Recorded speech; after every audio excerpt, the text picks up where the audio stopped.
अस्सलाम वालेकुम प्यारे दोस्तों, निसार हैदर आपका दोस्त डिस्कवर मोर चैनल पर आपको खुशामदीद कहता है। आप सीखने जा रहे हैं एक और ज़बरदस्त टूल माइक्रोसॉफ्ट एक्सेल का। आइए देखते हैं वीडियो में। प्यारे दोस्तों, पिछली वीडियोस में आप टाइम से मुतालिक चीज़ें सीख चुके हैं। टाइम को ऐड किस तरीके से करना है, टाइम को जो है वो फॉर्मेट किस तरीके से चेंज करना है, यानी टाइम की जो ग्रुपिंग थी वो आपने सीखी। आज की जो वीडियो है वो बहुत ही अहम है, बहुत ही यूज़फुल है। इसमें आप आज सीखने जा रहे हैं टाइम की कैलकुलेशन। इससे पहले आप डेट की कैलकुलेशन सीख चुके हैं, यानी डेट में से डेट किस तरीके से माइनस होती है और दो डेटों का डिफरेंस किस तरीके से दिखाया जाता है। इसी तरीके से आज आप जो कुछ सीखने जा रहे हैं वो है टाइम की कैलकुलेशन। टाइम की कैलकुलेशन अमूमन ऑफिस वगैरह में या जो टाइम की कैलकुलेशन करते हैं सैलरीज वगैरह के लिए, जो लोग HR या एडमिनिस्ट्रेशन में या टाइम कीपिंग में, तो उनके लिए बहुत ही ज़्यादा यूज़फुल है ये फंक्शन, अगर आप इसे अच्छे तरीके से सीख लेते हैं। स्क्रीन पर आप मौजूदा एक छोटा सा चार्ट देख रहे हैं। ये अमूमन टाइम शीट में इसी तरीके से कॉलम आपको दिखाए जाते हैं कि ड्यूटी स्टार्ट टाइम क्या है, किसी भी एम्प्लॉय का जो ड्यूटी स्टार्ट है वो क्या है। फॉर एग्जांपल, एक एम्प्लॉय ड्यूटी शुरू कर रहा है सुबह 6 बजे, तो डेफिनेटली आपने इंटर करना है सिस्टम में या टाइम शीट में कि 6 बजे इसकी ड्यूटी स्टार्ट हुई, अगर वो अपने टाइम पर यानी मुकर्रर टाइम पर ड्यूटी पर आ जाता है। इसके बाद जो आपका शिफ्ट स्केड्यूल होता है, यानी शिफ्ट शेड्यूल जो है वो आपका एंड टाइम जो है वो मेंशन है 5 बजे। अमूमन साइडों पर, प्रोजेक्ट साइट्स पर 10 घंटे की जो है वर्किंग कम से कम कराई जाती है, तो 5 बजे अगर उसका शाम को एंड टाइम है तो इसका मतलब है कि वो सुबह 6 बजे से लेके 5 बजे तक उस साइट पर मौजूद रहेगा। लेकिन यहाँ दो चीज़ें हैं, एक तो ये पूरा ड्यूरेशन यानी सुबह 6 बजे से लेके शाम 5 बजे तक, और फिर उसके बाद जो है वो आपका इसमें से ब्रेक टाइम माइनस किया जाता है कि कितने घंटे ब्रेक आवर्स हैं। तो सबसे पहले जो टाइम की ड्यूरेशन है वो निकालने के लिए सबसे जो आसान मेथड है, जो तरीका है, वो ये है कि बड़े टाइम में से छोटा टाइम यानी छोटी वैल्यू को माइनस कराया जाता है। तो हम यहाँ फार्मूला मेंशन करेंगे, टाइम एंड में से माइनस करा देंगे टाइम इन को। जब टाइम एंड में से टाइम इन माइनस कराया तो अगर आप ये देखें तो ये 0.46 कुछ तरीके से नज़र आ रहा है। इसका मतलब ये है कि ये जो फार्मूला है ये यहाँ प्रॉपर नहीं है। अगर इसको सही करना है, इसको समझना हम चाहते हैं, तो एक्चुअली क्योंकि टाइम में से टाइम माइनस कराने के बाद फिर हमें एक और फंक्शन देना पड़ता है, वो है 24 आवर की कमांड। यानी टाइम की जो कैलकुलेशन है वो 24 घंटे की होती है, तो उसे हमने ये भी बताना होता है कि कितने घंटे जो है वो टोटल 24 में से कंज्यूम हो रहे हैं, सर्फ हो रहे हैं। तो जब हमने इसे मल्टीप्लाई किया ब्रैकेट में रखने के बाद 24 से, तो यहाँ टोटल आवर की कैलकुलेशन आ गई हमारे पास 11। अगर आप ये देखें सुबह 6 बजे से लेकर शाम को 5 बजे तक मैनुअल अगर आप गिनती करें या कैलकुलेशन करें तो डेफिनेटली आपको पता लग जाएगा कि ये टोटल वाकई 11 घंटे बनते हैं। इसके बाद जो अगला स्टेप आता है वो आता है ब्रेक स्टार्ट का, यानी मुख्तलिफ साइट्स पर मुख्तलिफ काम के दौरान मुख्तलिफ टाइम पर ब्रेक स्टार्ट होती है। अब यहाँ अगर हम सुबह की शिफ्ट मेंशन कर रहे हैं तो हम यहाँ अज्यूम कर लेते हैं कि 12 बजे से जो है वो लंच ब्रेक शुरू हो रहा है और 1 बजे यानी 13 o'clock तक ख़त्म हो रहा है। तो इसका मतलब है कि ये यहाँ जो है वो 1 घंटा लंच ब्रेक हो रहा है। इसको भी हम इसी तरीके से जो है वो टाइम में से टाइम माइनस करा लेंगे ताकि एग्जैक्ट हमारे पास फिगर आ जाए। तो एंड टाइम माइनस जो है ब्रेक स्टार्ट टाइम, और फिर उसको मल्टीप्लाई कर देंगे 24 से, तो हमारे पास जो उसका ब्रेक आवर्स हैं वो निकल आएंगे। अब दो चीज़ों की कैलकुलेशन हमारे पास आ चुकी है, यानी जो हमारे पास टोटल ड्यूरेशन आ चुका है 11 घंटे, और फिर उसके बाद ब्रेक आवर आ चुके हैं।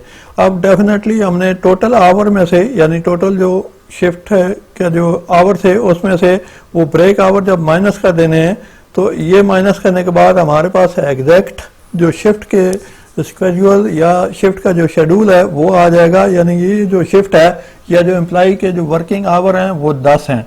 तो ये तो है सिंपल जो है वो डे टाइम में शिफ्ट कैलकुलेट कराने का तरीका। डे टाइम से मुराद यानी जिसमें एक ही डेट इन्वॉल्व हो रही है और डे चेंज नहीं हो रहा, यानी सुबह एक एम्प्लॉय आया और शाम को उसने छुट्टी कर ली, उसी डेट में यानी डेट चेंज होने से पहले ही उसकी जो है कैलकुलेशन है वो ख़त्म हो गई।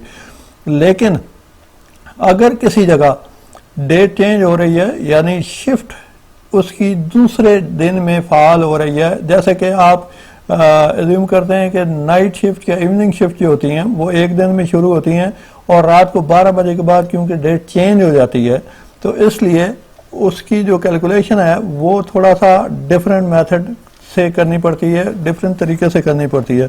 इसका तरीकाकार ये है कि सबसे पहले हम जो है वो शिफ्ट मेंशन कर लेते हैं। जैसे कि एक एम्प्लॉय की जो शिफ्ट शुरू हो रही है या वो ड्यूटी पे शाम को 6 बजे आया और दूसरे दिन उसने सुबह 6 बजे छुट्टी की है, तो अगर हम इसी तरीके से माइनस करेंगे तो हमारा जो मतलूबा टारगेट है या मतलूबा जो हमारा रिजल्ट है वो नहीं आएगा। क्योंकि अगर आप ये देखें तो 6 में से 6 माइनस हो रहा है, 6 में से 6 माइनस होके -0.50 आ गया। उसकी वजह यह है कि ये जो शिफ्ट है वो उस दिन में फ़ाल नहीं हो रही क्योंकि डेट चेंज हो चुकी है। डेट चेंज हो चुकी है तो उसमें जो नेक्स्ट जो टाइम है वो छोटे हिस्से में आ रहा है, जो छोटे नंबर में आ रहा है, इसलिए छोटे नंबर में से बड़ा नंबर माइनस नहीं हो सकता। तो इसका तरीकाकार ये है कि सबसे पहले जो है वो हम 24 ले लेते हैं, 24 में से फिर ये सारी कैलकुलेशन माइनस कराते हैं। तो सबसे पहले हम क्या करने जा रहे हैं कि जो टाइम एन है सबसे पहले उसको कंसीडर करेंगे, यानी C9 को हमने पकड़ लिया और फिर मल्टीप्लाई करेंगे 24 से। अब मैंने ब्रैकेट क्लोज किया। अब यहाँ तक सिर्फ जो कैलकुलेशन होने जा रही है वो सिर्फ टाइम एन से मुतालिक है कि उस दिन में टाइम इन से लेके यानी 12 बजे तक के उसके कितने घंटे बनते हैं। अब इसमें हम प्लस करा लेते हैं अगले दिन के भी घंटे, यानी 12 बजे के बाद जितने भी घंटे उसके हैं उनको भी ऐड करा लेते हैं। उनको ऐड कराने का तरीका ये है कि नेक्स्ट सेल को लेकर फिर उसको मल्टीप्लाई कर लेते हैं 24 से।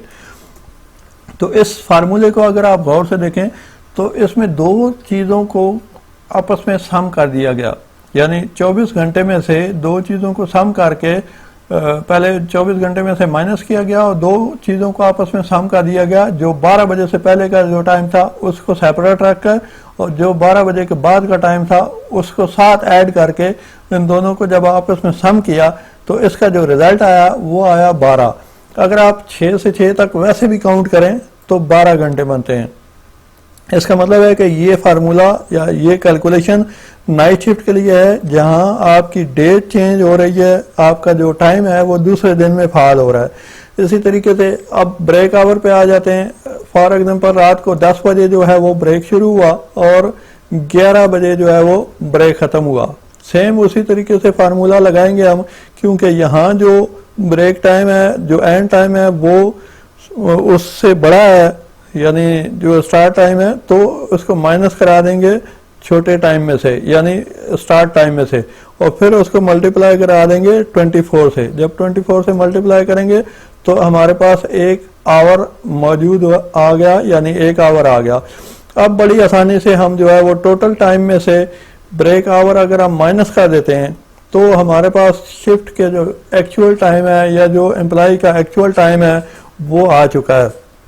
तो ये दो तरीके थे, दो सेपरेट मेथड हैं जो टाइम की कैलकुलेशन कराने के। जो पहला मेथड था वो सिर्फ डे शिफ्ट की कैलकुलेशन कराने के लिए था जहां आपकी डेट चेंज नहीं हो रही है। आपने सिंपल जो है वो टाइम में से टाइम माइनस किया और उसे 24 आवर में जब कन्वर्ट किया तो वो नंबर में कन्वर्ट होकर आ गया और इसी तरीके से ब्रेक निकालकर आपने माइनस कर दिया। लेकिन जब आप किसी ऐसी शिफ्ट पर आते हैं, किसी ऐसे टाइम की कैलकुलेशन पर आते हैं कि जहां आपकी डेट चेंज होने जा रही है, आपका टाइम जो है वो खत्म हो रहा है दूसरे दिन में जाकर, तो फिर आपने दो टाइम को सेपरेट कैलकुलेट कराकर उनको आपस में प्लस कर देना है। यानी 12 बजे से जो पहले टाइम था मैंने C9 को लिया और उसे मल्टीप्लाई किया 24 से, तो इसका मतलब है कि सिर्फ शिफ्ट का जो स्टार्ट टाइम उसने कैलकुलेट किया। इसके बाद जब शिफ्ट एंड टाइम जो है हमने कैलकुलेट करा के आपस में सम करा लिया तो इसे 24 आवर में से जब गुजारा गया, इसे माइनस किया गया, तो बड़ी आसानी से हमारे पास टोटल आवर की शक्ल में टाइम आ गया। और फिर ब्रेक आवर निकालने के बाद हमने जब टोटल आवर को कैलकुलेट किया तो 11 घंटे की हमारे पास शिफ्ट बन चुकी है। तो ये टाइम शीट की कैलकुलेशंस हैं, टाइम को कैलकुलेट कराने का तरीका, कि टाइम में से टाइम किस तरीके से माइनस करना है, ऐड करने का तरीका आप ऑलरेडी जो है वो पिछली वीडियो में सीख चुके हैं कि टाइम में अगर ऐड करने हो कुछ मिनट या कुछ घंटे तो वो किस तरीके से ऐड होते हैं। अब टाइम की जो कैलकुलेशन है वो आज आपने सीख ली और इसकी मदद से आप अपनी टाइम शीट्स और डिफरेंट टाइप की जो है वो कैलकुलेशन, आवर्स की जो कैलकुलेशंस हैं, एक्चुअल वर्क आवर्स जो हैं वो बड़ी आसानी से आप निकाल सकते हैं, कैलकुलेट करा सकते हैं। इवन आप इसकी मदद से मुख्तलिफ सिस्टम में कैलकुलेटेड जो टाइम्स होते हैं उनकी आप कैलकुलेशन को कंपेयर करके कंपैरिजन बना सकते हैं कि क्या वो सॉफ्टवेयर में उस टाइम की कैलकुलेशन सही है कि नहीं है। उम्मीद है ये यूजफुल फार्मूला आपके काम आएगा। प्यारे दोस्तों, वीडियो आपने देखी, यकीनन आपको पसंद आई होगी। अगर आपने चैनल सब्सक्राइब नहीं किया तो सबसे पहले चैनल सब्सक्राइब कर लें और बेल आइकन के निशान पर क्लिक करें ताकि हर आने वाली वीडियो आप तक पहुंच सके। अपना बहुत सा ख्याल रखिएगा, दुआ में याद रखें। अल्लाह हाफिज।